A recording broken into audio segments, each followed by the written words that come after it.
विशाल जी, ये बताइए, यहाँ पे अभी सैकड़ों स्टूडेंट मौजूद थे काफ़ी संख्या में, गुस्से में बहुत ज़्यादा थे कि एक ही पाली में पेपर हमें चाहिए, दो में नहीं चाहिए। आपका क्या मानना है? आप भी यूपीपीसी की तैयारी कर हाँ, मैं भी यूपीपीसी की तैयारी कर रहा हूँ। देखिए, आयोग से सबका जो है विनम्र निवेदन यही है कि एक शिफ्ट में पेपर कराया जाए।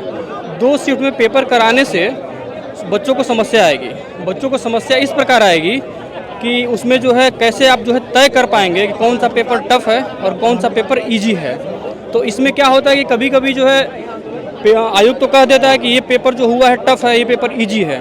100 नंबर कोई बच्चा लेके आया, कोई बच्चा 120 नंबर लेके आया, लेकिन जो बच्चा 100 नंबर लेके आया है उसको ये कह दिया जाता है कि आपका पेपर जो टफ था इसलिए नंबर कम आए हैं। जिसका 120 आया है उसको ये कह दिया जाता है कि आपका पेपर इजी था इसलिए आपका 120 आया है। तो 120 वाले को क्या किया जाएगा कि 20 नंबर घटा दिया जाएगा या 15 नंबर जो भी है घटा दिया जाता है पेपर इजी कह करके। और जिसका टफ है उसको ये कह करके पेपर टफ है उसका 20 नंबर 25 नंबर बढ़ा दिया जाता है। तो ये जो है बच्चों के साथ भेदभाव होगा, इसको ध्यान में रखते हुए सारे जो बच्चे यहाँ पे इकट्ठा हुए हैं उनका यही कहना है कि पेपर को जो है एक शिफ्ट में कराया जाए, एक पाली में, क्योंकि पहले से जो है होता आया है और ये जो पहली बार ऐसा हो रहा है तो बच्चों को काफ़ी नुकसान नज़र आ रहा है। ऐसा जो है एसएससी में भी देखने को मिला है। एक जो है वीडियो आप भी देखे होंगे, एक लड़के का जो है रिजल्ट आउट हुआ था, उसमें 174 नंबर था, उसको 115 नंबर नॉर्मलाइज करके लेके आया गया कि 115 नंबर है उसका। ये बताइए कि 174 नंबर पाया है, मेहनत के दम पे रिजल्ट आया हुआ है, और आप जो है नॉर्मलाइजेशन ला करके 115 नंबर उसको ला दिए। तो उसके साथ भेदभाव हुआ कि नहीं हुआ? तो सिंपल सी बात यही है, बच्चों का यही डिमांड है कि एक शिफ्ट में पेपर कराया जाए जैसे पहले होता था, और आगे भी ऐसे ही कराए ताकि बच्चों को जो है दिक्कत न हो। तो हमने यहाँ पे बहुत सारे स्टूडेंट से बात की है। स्टूडेंट का कहना ये है पेपर में नकलबाजी बिल्कुल ना हो पाए और पहले की तरह बिल्कुल हो। बाकी की इनकी कोई नाराजगी नहीं है, एक ही नाराजगी है कि एक ही पाली में पेपर कराया जाए। करने वाला है जिसमें जो है ये होगा कि पेपर कई शिफ्ट में कराएंगे, खासकर 2 शिफ्ट में 2 दिन में। तो ऐसे में क्या होगा कि पेपर दोनों शिफ्ट में कौन कठिन है कौन आसान है, चूंकि जो है मानविकी विषय में ये हम नहीं कह सकते हैं कौन सा पेपर आसान है और कौन कठिन है। इस संबंध में हम लोग यहाँ पर उपस्थित हुए हैं और इसका एक विरोध कर रहे हैं कि नॉर्मलाइजेशन को ना लागू किया जाए, हम लोग का पेपर एक शिफ्ट में किया जाए, एक दिन में ही किया जाए। इससे हम लोग को जो है सुचितापूर्ण जो है एग्जाम हो जाएगा और सारे स्टूडेंट को फायदा मिलेगा। इसी के संबंध में हम लोग यहाँ एकत्र हुए। क्या मांग है? हम लोग की यही मांग है कि एक दिन में एक शिफ्ट में एग्जाम हो और नॉर्मलाइजेशन न लागू हो, जिससे कि सारे पेपर जब एक ही दिन में होंगे तो पेपर कठिन और आसान नॉर्मलाइजेशन से कोई दिक्कत नहीं होगा हम लोग का। और चूंकि कमीशन का पहला ही रवैया रहा है कि 8-10 क्वेश्चन शुरू से ही गलत करते हैं और वो पता नहीं चलता हम लोग को कौन से क्वेश्चन गलत हुए हैं कौन सही हुआ, कमीशन निर्धारित नहीं करता।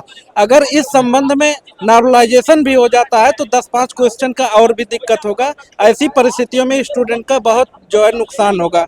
हम लोग ये जान नहीं पाएंगे कौन सा हम लोग को मेंस कब पढ़ना है या कट ऑफ कितना जा रहा है। इसलिए हम लोग का एक ही मांग है, पेपर एक दिन में और एक शिफ्ट में हो। छात्रों के आगे एक नॉर्मलाइजेशन नहीं होना चाहिए। नॉर्मलाइजेशन ये है कि पेपर कई चरण में होगा, चरण में होने के बाद उसको समन्वित करके एक मार्कशीट जारी की जाएगी।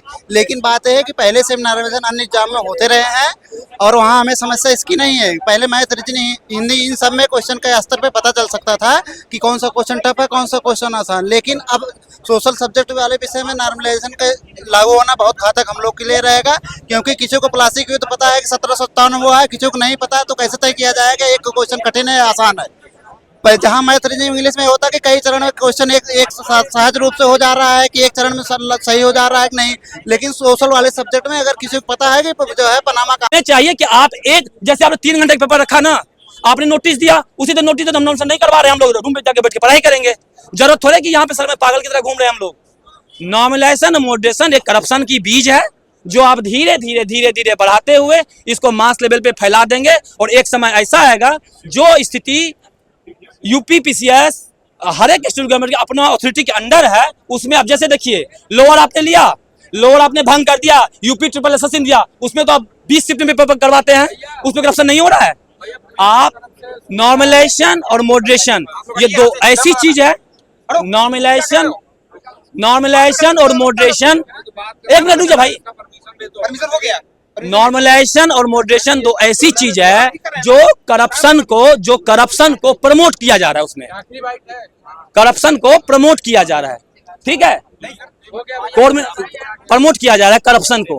बेहतर है कि नॉमिनेशन मोशन आप ना करके केवल और केवल आप आराम से आप, ठीक है, आप एक दिन में पेपर करवा लीजिए, बस यही हम लोगों की इच्छा है। ठीक है, आप यहाँ पे देखेंगे बहुत सारे इवेंट थे, लेकिन आप जो यहाँ पर प्रदर्शन कर रहे हैं, तो क्या आपके क्या मांगे हैं, क्या मुद्दा है, मतलब थोड़ा यहाँ बताइए। बेसिकली नॉर्मलाइजेशन के विरोध में हम यहाँ सब साथी लोग आए हुए हैं। अच्छा। दरअसल क्या है कि यूपी पीसीएस जो है इस बार अड़ी हुई है कि हम पेपर 2 शिफ्ट में लेंगे, जी। और 2 शिफ्ट में लेने की दिक्कत क्या है कि नॉर्मलाइजेशन ले रहे हैं। नॉर्मलाइजेशन में कौन किसका मतलब अंक बढ़ेगा, किसका घटेगा, किसका क्वेश्चन टफ माना जाएगा, किसका सरल माना जाएगा, ये सबसे बड़ी छात्राओं की दिक्कत है।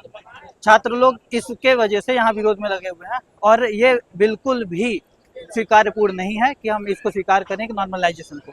आयोग 10 दिन पहले पेपर ले ले या 1 महीना लेट कर दे, लेकिन ले एक शिफ्ट में और नॉर्मलाइजेशन को हटा के ले, जिससे सभी छात्र सबके लिए सही सिस्टम रहे, और जो पहले समस्या जो हो सकती हैं उस समस्याओं का निदान हो सके, और ये नॉर्मलाइजेशन की जो बहुत बड़ी दिक्कत है इसको निवारण किया जा सके। इसलिए लोग सब आए हुए हैं, और सब लोग सीनियर भी हैं, जूनियर भी हैं, सभी लोग साथ में खड़े होकर ये नॉर्मलाइजेशन हम एक्सेप्ट नहीं करेंगे किसी भी कीमत पर।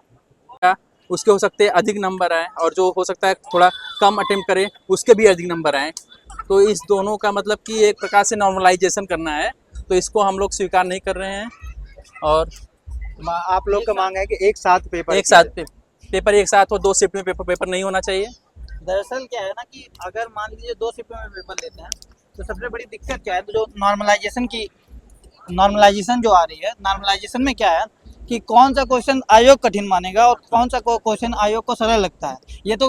ये स्टूडेंट के ऊपर होता है ना, कि हो सकता है कोई टफ क्वेश्चन लड़का आसानी से सॉल्व कर सकता है, या मतलब होता है कि एग्जाम में गए और एक नॉर्मल इधर होता है तो सिंपल क्वेश्चन भी गलत हो जाते हैं। इससे क्या होता है कि उस दिन की जो मामला होगी वो स्टूडेंट क्लियर कर लेगा, या तो वो निकलेगा बाहर या तो फिर रहेगा अंदर। लेकिन ये नॉर्मलाइजेशन हो सकता है उसको कम नंबर मिल जाए भाई, सरल क्वेश्चन उसकी गलत हुई है और कठिन क्वेश्चन वो सही करके आया, वो बाहर निकल आएगा। हो सकता है वो कोई सेट अच्छे से पढ़ा हो और अलग अलग पेपर में अलग अलग नंबर उसको डिसाइड हो, कोई जो पढ़ा हो उसको इजी मान लिया हो, और जो नहीं पढ़ा हो सकता है कोई व्यक्ति उसको पढ़ा हो। तो इस कारण से दोनों पेपर मिला के अगर नॉर्मलाइजेशन करते हैं तो हमें वो मतलब कि नंबर अच्छे से नहीं मिल पाएगा। कुल मिलाकर यहाँ जो लोग एकत्रित हुए हैं उनकी यही मांग है कि आयोग किसी भी कीमत पे नॉर्मलाइजेशन ना लाए, लोगों के साथ, छात्रों के साथ कोई भी भेदभाव ना हो, और एक शिफ्ट में पेपर लें। चाहे हम तो कह रहे हैं 27 अक्टूबर को पेपर है, 27 अक्टूबर को ले लें, कोई दिक्कत ना है, लेकिन एक शिफ्ट में लें। लेकिन ये करके कि आप मतलब अब यहाँ धांधली लाएं और फिर ये मामला जाए कोर्ट में, कोर्ट कब क्लियर करे, क्या होगा, ये डिले होगी, तो ये सब चीज़ें एक्सेप्ट नहीं करेंगे छात्र चूतियाँ नहीं है, यहाँ सब पढ़ने आए हुए हैं और सब पढ़ रहे हैं। कोई ऐसा नहीं है कि कोई मतलब यहाँ हंसी खुशी रह रहा है, बाहर आके 750 किलोमीटर दूर से आए हुए हैं, तो हम भी पढ़ाई कर रहे हैं। तो हमारा केवल एक ही मांग है, आप न्यायपूर्ण तरीके से जो एक शिफ्ट में पेपर के 8 इसके पहले भी 6 लाख लोग बैठते थे और एक शिफ्ट में पेपर होता था, एकदम ईमानदारी से होता था और कोई उसमें त्रुटि नहीं आती थी। लेकिन आज 5,76,000 समथिंग कैंडिडेट ने फॉर्म फिल कर रखा है। इसमें आप कह रहे हैं कि मतलब अब सेंटर्स नहीं मिलेंगे। इसके पहले क्या होता था, आप करवाते तो थे ना, तो इसलिए